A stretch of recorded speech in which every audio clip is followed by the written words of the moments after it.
Imagina estar preso numa engrenagem que nunca para. Você acorda, corre para o transporte, trabalha 8 horas, volta para casa exausto, dorme e repete isso nos 6 dias por semana. No único dia de folga, você só tem tempo de lavar a roupa, limpar a casa e já se preparar para segunda-feira. Sabe do que eu tô falando, né? É a famigerada escala 6x1. Só que o cenário mudou de figura. A Câmara dos Deputados aprovou em 2 turnos massacrantes a PEC que enterra esse modelo e reduz a jornada de trabalho para 40 horas semanais. O clima nas redes é de libertação, mas nos bastidores do mercado financeiro o papo é outro. Dizem que o comércio vai fechar, que a inflação vai explodir, que basicamente o Brasil vai quebrar amanhã de manhã. Mas a história já viu esse mesmo desespero. Toda vez que a humanidade tentou trabalhar 1 minuto a menos, alguém gritou que o mundo ia acabar. Então relaxa, porque hoje a gente vai entender por que o fim da escala 6x1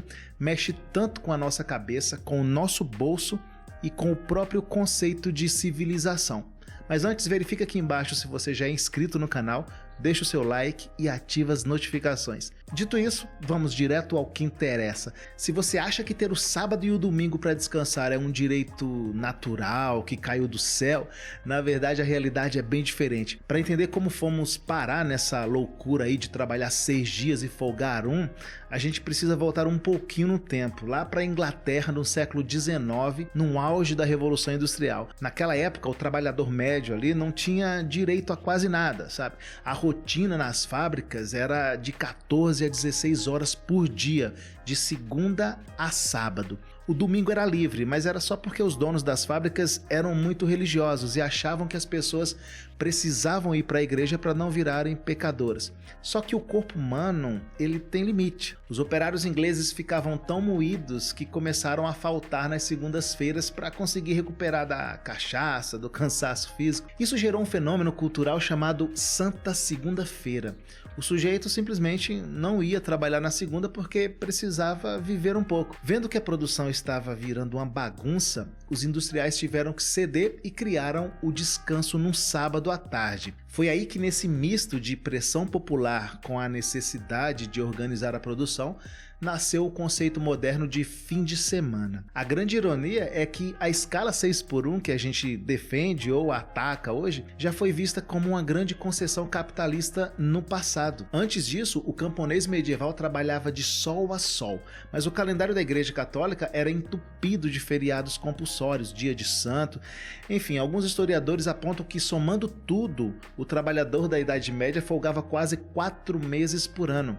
A Revolução Industrial confiscou esse tempo livre e transformou o relógio no pior inimigo do homem. Nós passamos a medir a nossa dignidade pela quantidade de horas que nós passamos batendo cartão.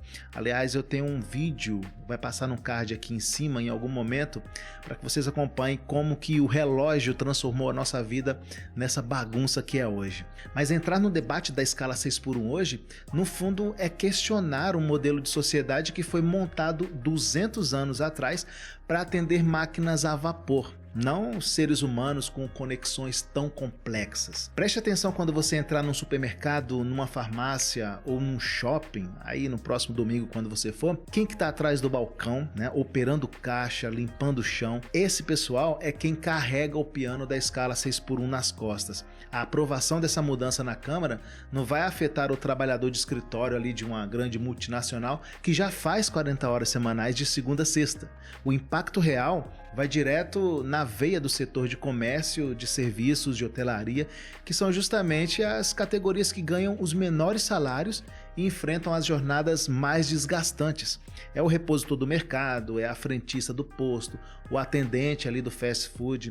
O ganho imediato para essa galera não é apenas financeiro, mas é de saúde mental, sabe? Ter 2 dias de descanso significa que a mãe trabalhadora finalmente vai conseguir acompanhar o dever de casa do filho ali com calma, ou que o jovem vai ter tempo de fazer um curso técnico, né, sem ter esse esgotamento nervoso antes dos 25 anos de idade. É uma vitória brutal para a base da pirâmide social brasileira, que historicamente sempre trocou a própria saúde por fatias muito pequenas desse bolo econômico. E é engraçado como a gente se acostumou a ver o trabalho exaustivo como a única métrica de valor de alguém. Tem uma história clássica sobre o filósofo Diógenes que ilustra muito bem isso. Ele vivia de forma extremamente simples, dentro de um barril, não era o Chaves não, tá?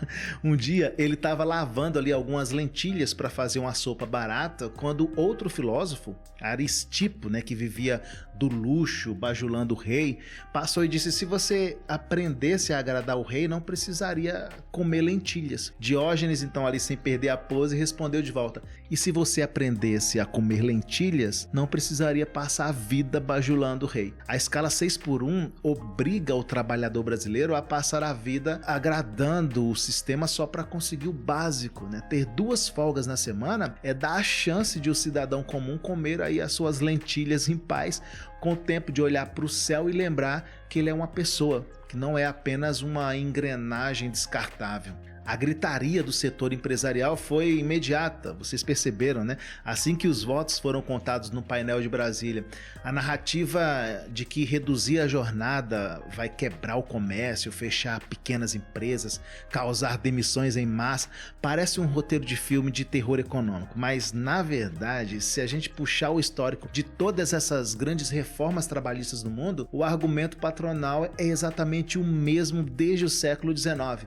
Quando a jornada caiu, por exemplo, de 16 para 12 horas, disseram que a indústria ia falir. Quando caiu para 8 horas diárias, juraram que seria o fim da competitividade das nações. No Brasil, quando a Constituição de 88 reduziu a carga semanal de 48 para 44 horas, o discurso catastrófico foi idêntico ao de agora, né? Só que a economia ela não quebrou por causa disso. Sabe por quê? Porque trabalhador exausto, ele não produz bem, ele adoece, ele comete erros ali na linha de produção.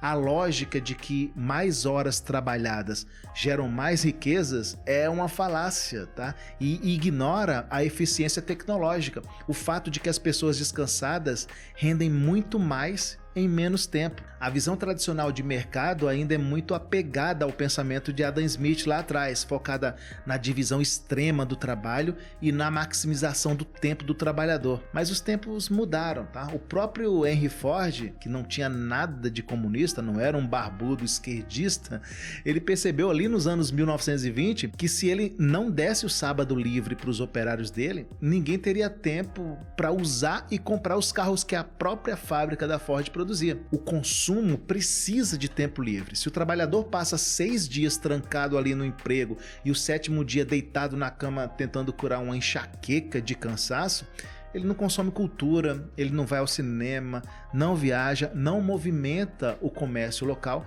O argumento de que o país vai quebrar cai por terra quando percebemos que o descanso ele estimula uma economia interna muito mais saudável e dinâmica do que a exploração pura e simples.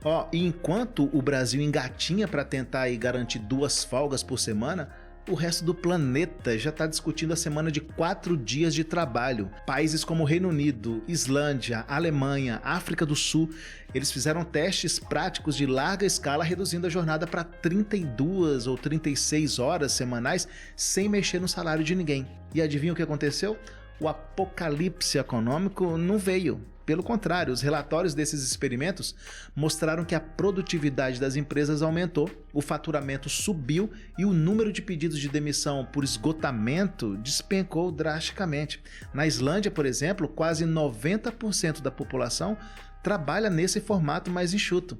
O mundo desenvolvido, ele entendeu faz tempo que prender alguém no posto de trabalho por horas a fio, né, só serve para criar o chamado presenteísmo. Já ouviu falar nisso? Que é quando o funcionário está lá de corpo presente, mas a mente dele já foi embora faz tempo de tanto cansaço. O Brasil, ele não está inventando a roda com essa PEC, está apenas tentando tirar o atraso em relação ao resto do mundo. Essa fixação por passar a vida inteira trabalhando lembra o mito de Sísifo. Não sei se vocês já ouviram, aquele personagem da mitologia grega que foi condenado pelos deuses a rolar uma pedra gigante até o topo de uma montanha. Toda vez que ele chegava perto do pico, a pedra rolava de volta para a base e ele tinha que recomeçar tudo de novo, isso pela eternidade. A escala 6x1 transforma a vida do brasileiro médio, nesse castigo de Sísifo.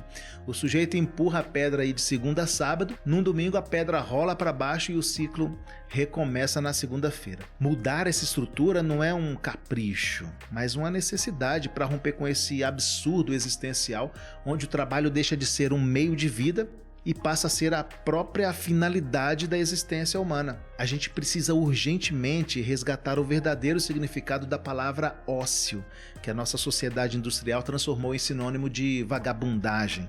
Na Grécia Antiga, os filósofos chamavam o tempo livre de skolé, que é a raiz da palavra escola. Para os gregos, o momento em que você não estava trabalhando era o espaço mais nobre da vida, porque era ali que você podia pensar, criar, fazer política, filosofar. Mais recentemente, o sociólogo italiano Domenico De Masi criou o conceito de ócio criativo, mostrando que o descanso não é o oposto do trabalho produtivo, mas sim o combustível. Quando a gente defende o fim da escala 6x1, estamos defendendo o direito das pessoas de terem tempo para não fazer absolutamente nada ou para fazer aquilo que dá sentido à vida, além de pagar boleto. Uma sociedade que trabalha até adoecer perde a capacidade de criar arte, de se organizar politicamente, de exercer a cidadania de forma plena. O relógio da fábrica, ele não pode continuar sendo o dono absoluto da nossa história.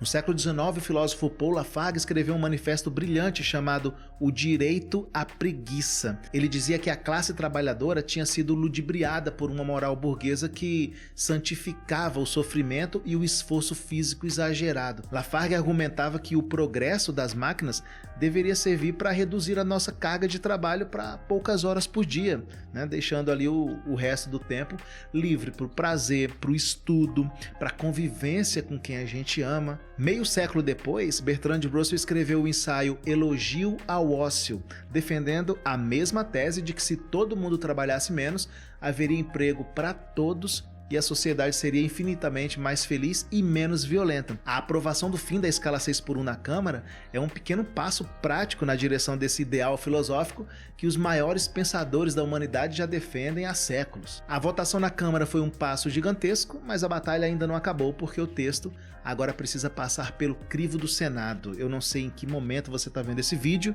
se já foi passado, se ainda não passou, mas o que está em jogo aqui não é só uma mudança em uma linha ali da Constituição, mas sim o tipo de país que a gente quer construir para o futuro. Nós queremos continuar sendo a nação do trabalho análogo à exaustão, ou queremos ser uma sociedade que valoriza a dignidade e a vida das pessoas? Se você assistiu até aqui, se inscreva no canal, deixe o seu like e que tal compartilhar esse vídeo lá no grupo da sua família? Não, melhor, no grupo do seu trabalho. Bora fazer isso? Até o próximo ponto.